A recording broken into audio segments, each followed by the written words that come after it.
Hello, JD here, coming at you with this is episode 8 of Deadliest Warrior recap. I'm on season 2 of Deadliest Warrior. My last episode, I went over all the weapons I think they got correct. All the fights I got pretty much correct. Some numbers I think are going to be a little off, and for specific reasons. If you don't know, what I do is I watch episodes of Deadliest Warrior, and I go over who should have won and who should have won, how their tests were, in my opinion, inaccurate, stuff like that. The one we're on right now is Attila Hun versus Alexander the Great. Attila Hun, armor first, leather lamellar and leather shield. Okay, so you're looking at just leather. It's made to be light. They're made to be mobile. They're horseback warriors. And you're looking at Alexander the Great, bronze cuirass versus it's versus a helmet, and the helmet's very thick, no dent, no energy transfer through it, and the bronze shield, which is pretty much the same shield that you're looking at when it comes to like the Spartan had. It's still Greek, so it might be a little bit smaller. It just depends on the weapon they were using. This is something that they did in the show that I didn't like, and I'm going to go ahead and go over this really quick. They picked an era of Alexander the Great that was not his most successful era. They picked Alexander the Hun's most successful era. When he was at the peak of his conquering, they're picking him at his best. Okay? They did not pick Alexander the Great at his best. They picked him at the basically the beginning of him fighting. Okay? That's the best way I can put it. The beginning of him fighting. All right? For example, they tested out the ballista, which is a long-range mechanized warfare weapon. It fires a bolt that's like a good 3 or 4 feet long, and they tested also the Gastrophetes. Okay, Gastrophetes is a bow. It's an effective bow. It does penetrate armor. It's made to be used in large numbers. It's made to be used in large numbers. The best way to put it, it doesn't have great accuracy. You fire it at a group of people because their bolts are a little bit bigger than most bow and arrows. Now, that's fine and all that they want to do that. But and this is the thing I have with the show. The goal of the show is to test two warriors against each other at the best. Okay, you didn't use Alexander the Great at his best. Alexander the Great, after his campaign against Persia, and he started moving into like the Afghan mountains and stuff like that, he came across tribes that used horse archers, and he realized how effective they were at riding and using arrows and coming out. So he got rid of He had chariots and stuff like that. He got rid of chariots, and he added horse archers, and he realized how effective they were. They were mobile artillery in it. They are much more effective. They probably still had the ballista. Okay, they probably still had that for siege purposes, but it's not very mobile on the battlefield. So they didn't use it as much as they'd hoped. They probably wouldn't use it as much as they'd hoped. Okay, I'm going to go over Attila Hun. Now, hold on. Based on what they've used in this fight, I do agree Attila Hun would have won.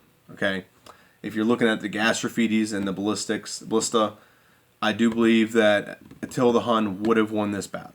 Okay, my argument basically is that Alexander the Great was not given his best array of weapons. But I will go over the battle just to be safe and just to go over everything else. Sword of Mars is basically it's an iron sword. It's basically all it is. 117 kills versus the Copus. I do not believe the Sword of Mars would be as effective.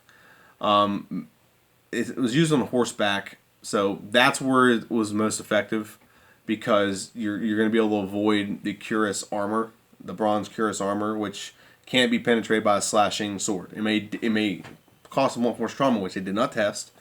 The Copus would be more effective because they're going against leather armor. But all in all, I think they got it about right. Maybe a little less kills from the Sword of Mars. But the Copus... And here's my issue with it too. They also take the guys using the weapons in the battle as being experts. They're not. The guy using the Copus did not take a hard swing at anything. He just tapped it, okay? Because he didn't know how to. He's not an expert horse rider like the guy riding for Attila the Hun, okay? So just being fair on that comparison. He's not an expert horse rider like the guy riding for Attila the Hun. he's an expert horseman archer. So he's an expert riding on horseback and doing something else while he's riding. Okay. The lasso versus the Z-Ston, which Z-Ston was like a 12-foot long spear. Which didn't say this, but you actually have a shield you wear with the spear. It actually loops around your neck, so you don't hold all the shield and the spear at the same time. Your neck kind of carries a little bit of the weight, and it disperses the energy, the weight of it throughout your body, so it's not as tiring to carry. Lasso got 30 kills. How the hell does a lasso get 30 freaking kills? I don't get that. I don't get how a lasso gets any kills. They don't even use it like this. They rope someone as they drive by. That's what the goal is. They rope somebody as they go by, which means you got to get right next to the person, which why don't you just stab them with the dang sword of Mars?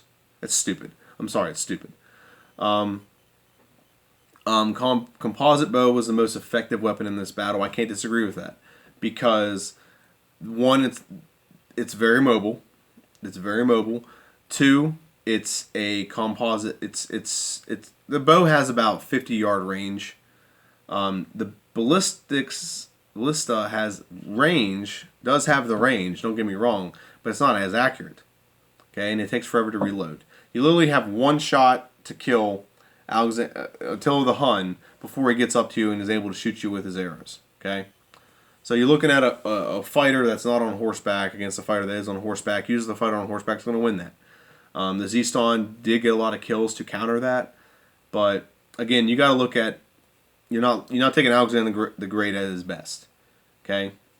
And again, you got to also look at the factor of what weapons are you going to have. You can't carry every weapon on you, okay? This is not Duke Nukem. I keep saying that, but in Duke Nukem you can carry 9 guns at one time, along with all the ammo. Can't do that in real life. So in real life, you'll probably have the Sword of Mars as your constant. I guess you can have the lasso as a constant too on the horse. So you're either going to have the composite bow or the Scythian axe. Okay?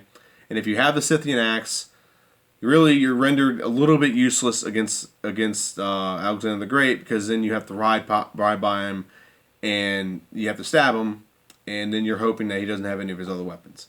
The Copus is your constant, I believe. Copus and Ballista is your constant, because you don't have to actually carry the Ballista. It's going to be there. Okay? So you get one shot with the Ballista, I'd say, every battle. And, the odds of hitting are very unlikely considering you have a mobile target. Okay? So your 2 weapons that you probably are going to have to go back and forth with is the Gastrophetes and the Z-Ston. The Gastrophetes can still kill. Okay? It can still kill. It has killing power. However, you have to fire it from your waist. And if you have the Copus, you have the leather shield. So I would say, those are your constant is the Copus with the shield and the Ballista. I still believe Attila the Hun would have won this fight, but if you actually balance the battle out a little better, it wouldn't have been close. Alexander the Great had too many dimensions of his army, and he actually fought an army similar to Attila the Hun. And an army similar to Attila the Hun would have been Persia. Persia used chariot archers, horseback archers. They used all those things. And they didn't have heavy armor either. And Attila, in a battle where he was outnumbered, 6 to 1, something like that, he massacred them. He obliterated them. Okay? So he had a battle in which he obliterated his opponent, and he was outnumbered in a battle similar to what Attila the Hun had. And this is before he got the horse archers. Okay? What else do I want to say about this? I think if you actually have horse archer versus horse archer, I think that eliminates a handful of the kills from the composite bow. Attila the Hun's his army was so elaborate. He had hoplites or phalanx. He had the phalanx, so he had like Spartans basically. He had the Z-Stons, the guys who had the Z-Stons who had shields, and they were 12-foot long spears. Okay, so you couldn't get anywhere near close to them. Okay, so if you are a phalanx and you're coming against a Z-Ston, you're not going to get anywhere close to it. They have a spear that is twice the size of yours. Okay. Then they had a group of soldiers which had swords and shields, and they were very mobile units. There's so many dimensions to Alexander's army that they don't mention in this. And then you have factor in the fact that they had horse archers later in his campaign. Been much more effective if you had horse archers. It would have been a better fight. This is a very short episode because I'm talking about they didn't pick them at their best. Okay, so that's one of the factors here. Again, they also didn't test whether the the arrow could go through the cuirass armor, and they didn't check whether the Gastrophetes could go through the lamellar armor of Attila the Hun. So that's another issue I have. I think the Gastrophetes would make it because the way it's designed actually has more kick to it. It was faster. The composite bow is more mobile. That's the benefit of the composite bow, but it's not as fast. So therefore, might have it might have a little less of a penetrating power. Okay, the Scythian axe was not tested against armor. To my knowledge, I'll look that up really fast. But to my knowledge, it was not tested against armor. Okay, let me see real quick. Looking. Sorry. Give me one more second. They tested it. They didn't test against armor. They tested against the helmet, and it did do nothing to the helmet, nothing whatsoever. So if it ain't gonna penetrate a bronze helmet, it ain't gonna penetrate any bronze armor either. Now, again, I'm not taking away the fact that it does have blunt force trauma, but it could not penetrate the helmet with the piked end, and it could not penetrate or cause enough trauma to the helmet, to the head, with the blunter part, not the spiked part. So that's a factor as well. So the Scythian axe could be less effective. I still think Alexander the Great, tactically, this is something that Season 3 they actually do a lot better at.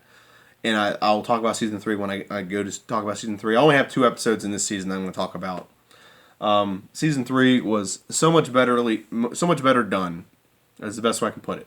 And the reason why Season 3 was so much better done is because it actually factored in generalship, loyalty of his troops, your logistics, things like that. There's things that they factor in that they don't factor into these. They just factor in, okay, weapons, and then fight each other. Okay.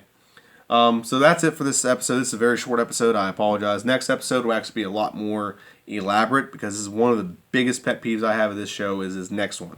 I'm JD. The next one will be Rajput Warrior versus the Roman Centurion. I'm JD. Please like, share, and subscribe.